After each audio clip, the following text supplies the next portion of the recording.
Yo Bakayalo Konoyalo, et oui on se retrouve pour une petite review de l'épisode 1 saison 7 de My Hero Macadamia. Mais avant de commencer la vidéo, instant auto-promo, mais bien évidemment mon manga Wolfius qui est légalement disponible sur Manga Draft. Je t'invite à y faire un petit tour, tu peux cliquer sur le lien en description, comme ça tu me fais un petit retour juste après en commentaire. Et puis voilà, tu vas kiffer tout simplement mon manga Wolfius, disponible légalement et gratuitement sur Manga Draft. Mais on va parler de My Hero Academia saison 7, épisode 1. Et donc je m'étais trompé la dernière fois, je pensais que ça avait vraiment recommencé, mais en fait c'était un petit récap de où est-ce qu'ils en étaient. Donc là, ça y est, on est dans les bails qui commencent, ça reprend et ça cartonne déjà de ouf parce qu'on rentre dans le vif du sujet. On se rappelle que Tomura était devenu un espèce de créature surpuissante avec les cheveux blancs qui est capable d'utiliser plusieurs haltères. On voit que tout le monde est dans la misère. On voit qu'effectivement Deku revient à l'école. Donc il est en train de se ressasser le passé parce qu'il était devenu plus ou moins isolé de tout le monde.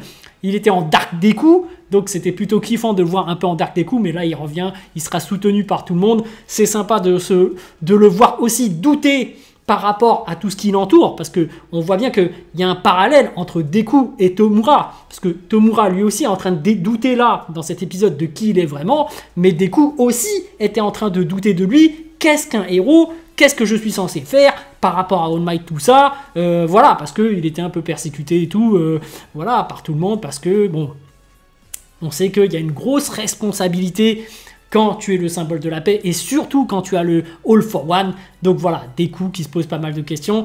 Et on peut voir aussi que par rapport à l'ambiance globale, bah, les vilains commencent à prendre de plus en plus d'ampleur, forcément. Après le gros coup de casse de Tomura, là on voit que All for One, le méchant, enfin à chaque fois j'oublie lequel est One for All ou All for One, mais All for One je crois que c'est le méchant et One for All c'est le gentil.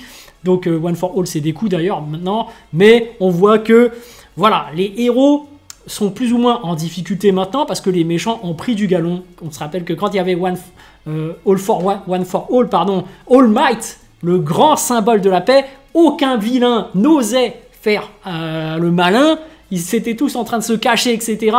Là, on voit qu'ils ressortent tous. On voit qu'il y a eu Redestro qui a fait son coup d'état. On voit qu'il y a une ligue des vilains qui est en train de plus ou moins s'implanter un peu partout. Et on voit que ça se passe un peu comme dans One Piece. C'est-à-dire que l'équipe de Tomura, tu vois, par exemple Spinner, ou même les autres membres, hein, bah, c'est devenu des commandants de troupes des armées de ce Redestro, en fait. Ils ont chacun une armée qui leur est déléguée, j'ai l'impression.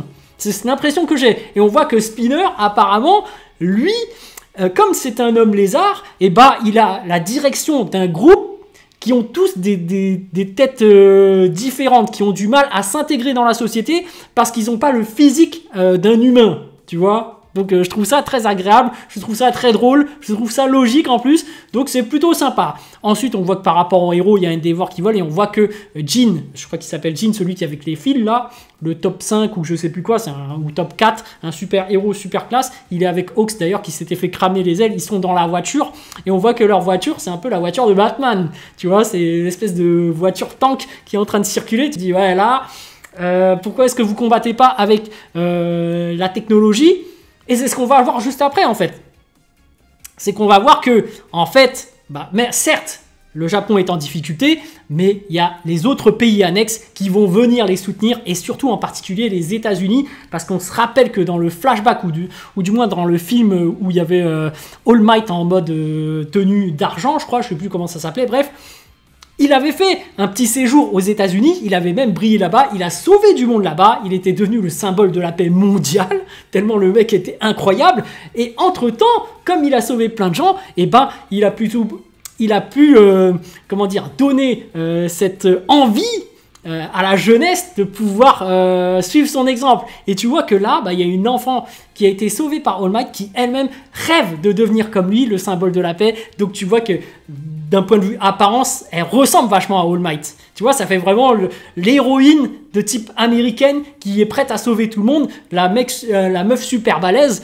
Et justement, elle arrive sur des avions et on voit que elle a choisi son terrain pour combattre Tomura. Parce que on voit que, tu vois, il y a de la technologie quand même. On a vu la voiture de Batman, mais là, elle est sur des avions de chasse et elle compte se battre au-dessus de ses avions de chasse parce que son territoire préféré, c'est dans les airs. Et donc, on a un combat incroyable avec cette héroïne. On apprend par rapport à son alter qu'elle maîtrise un pouvoir assez spécial, qui est assez difficile à comprendre d'ailleurs. Donc, elle s'appelle Star and Strike, ou Stripe, Star and Stripe. Bref, apparemment, de ce que j'ai compris, tout ce qu'elle touche, elle peut y fixer des lois, en gros. Mais des lois quand même limitées, parce qu'elle ne peut que fixer 2 règles, en fait. Donc, par rapport à ces 2 règles, si elle touche des éléments qui ne sont pas humains, qui ne vivent pas, donc en fait il y a un certain consentement qui fait que ça y est, ça marche direct. Sauf que quand elle touche un être humain, comme Tomura, il faut que les deux soient en phase pour que la loi, la règle s'applique, pour que sa condition finisse par marcher. Et comme en fait dans l'épisode, elle met une patate en plein Tomura et Tomura il se fait toucher, donc elle a pu fixer une règle. Mais cette règle n'a pas fonctionné parce qu'elle s'est dit il faut enfin, ils n'étaient pas en face et elle a dit tu es Tomura. Donc elle, l'une des conditions qu'elle a, c'est de dire le nom de l'autre. Et en fait, l'autre n'était pas en accord puisque Tomura était plus ou moins en même temps All for One. Lui-même est en train de rechercher sa propre identité, sachant qu'All for One est plus ou moins en plus en train de prendre le contrôle de son corps. C'est assez gore aussi à un moment donné, tu vois bien qu'All for One il est à moitié sur lui, les deux sont en train de fusionner. En fait on a l'impression que All for One, son intention c'est de dévorer Tomura, dévorer complètement sa personnalité et finalement prendre la place de Tomura. Donc on est un peu comme dans le film Get Out, tu vois, où finalement la conscience d'All for One va prendre le contrôle de tout le corps, et le corps de Tomura, j'ai l'impression qu'il va essayer de le mettre de côté, et du coup il va être prisonnier à l'intérieur de son propre corps, son esprit ne pourra plus se manifester, et finalement ce sera All for One qui va prendre le contrôle total du corps. J'ai l'impression que c'est ça ses plans, mais c'est pour ça que Deku, je pense, veut sauver Tomura. Parce que lui, il voit venir le coup, et en plus, lui, il a envie d'aider finalement Tomura, parce que ce n'est pas une personne mauvaise en soi. C'est vrai que son alter de base, la désintégration en touchant là, désagrégation, super dur à prononcer, bref, il désagrège les gens qui touchent. C'est compliqué de gérer ce pouvoir, surtout quand tu es tout petit et quand tu apprends son passé, quand il a décimé toute sa famille. C'est triste, c'est extrêmement compliqué, et il ne l'a pas fait intentionnellement, parce que c'est les gens qu'il aimait particulièrement. En fait, c'est parce qu'il avait stressé, qu'il a mal géré ses pouvoirs, et boum, finalement il a commis des meurtres. C'était pas contre lui, et finalement tu vois que c'est un enfant très perturbé que Deku a envie de sauver, tu vois. Donc là, il y a une notion de justice derrière. Est-ce que quelqu'un qui a commis autant de crimes mérite la mort, ou est-ce qu'il a le droit de se repentir? Et finalement, Deku veut absolument lui offrir cette chance de pouvoir se rattraper, de pouvoir, comment dirais-je, faire sa rédemption. Donc moi je trouve ça beau quand même, parce que finalement on sait que ça va y arriver, mais en attendant on voit que All Might, pendant qu'il était le symbole de la paix, a réussi à transformer les gens et a réussi à les inspirer, et finalement c'est grâce à cette inspiration qu'on a aux États-Unis une super numéro 1 des héroïnes qui s'appelle Star and Stripe, qui arrive pour combattre Tomura, et c'est incroyable de voir ce fameux combat parce que finalement elle en jette, elle a des capacités assez incroyables. Donc on voit que juste quand elle touche l'air, elle peut fixer une règle à l'air qui fait qu'elle peut asphyxier déjà l'autre personne qui se trouve à distance. Mais tu vois que Tomura, il a quand même de la ressource, surtout qu'en plus il a un émou qui est à côté de lui, là, un Omu, je sais plus comment ça s'appelle, bref, une espèce de monstre. Donc tu vois que en termes de capacité déjà de base, Tomura c'est un taré déjà, parce que même s'il y a un Nomu à côté, lui en fait c'est une sorte de Nomu évolué, il faut pas l'oublier. Parce que là on le voit dans l'épisode, à un moment donné il se fait transpercer par le laser, on voit qu'il prend des dégâts assez impressionnants, et finalement le mec arrive quand même à se régénérer automatiquement grâce à ses cellules de Nomu fusionnées avec son corps. Donc tu vois que c'est en fait une expérience qui a abouti, mais en plus on a réussi à fixer des haltères en lui, donc ça fait qu'il est vraiment surpuissant. Et le mec, attention, parmi ses pouvoirs, il a non seulement une giga puissance, si on se rappelle bien, il a un truc aussi pour arrêter directement tout ce qui est électrique. Donc en fait si jamais avec son onde EO, je sais pas quoi là, et ben il peut paralyser tous les avions qui transportent Star and Stripe. Donc c'est super dangereux pour elle. Donc en fait le combat se poursuit évidemment. Donc on voit bien qu'elle combat très bien dans les airs parce que elle a des automatismes avec son équipe d'avions de chasse. Donc on voit qu'ils ont l'habitude de combattre des gros monstres, que ce soit sur terre et sur les airs, mais c'est vraiment son domaine de prédilection dans les airs. Donc on voit qu'elle maîtrise vraiment le truc et que voilà, avec son pouvoir, elle fixe des lois et que finalement elle en applique 2 au maximum. Il y en a une qu'elle n'a pas divulguée et qu'elle s'applique à tout le temps à elle. Et je pense que c'est pour avoir une certaine force physique. Et quand elle applique cette règle, cette loi-là, bah il y a une limite, comme vous pouvez le voir. Et c'est ce qu'a dit Tomura. C'est que quand il s'est pris la patate, c'est pas un coup à la All Might. All Might tape beaucoup plus fort avec son poing.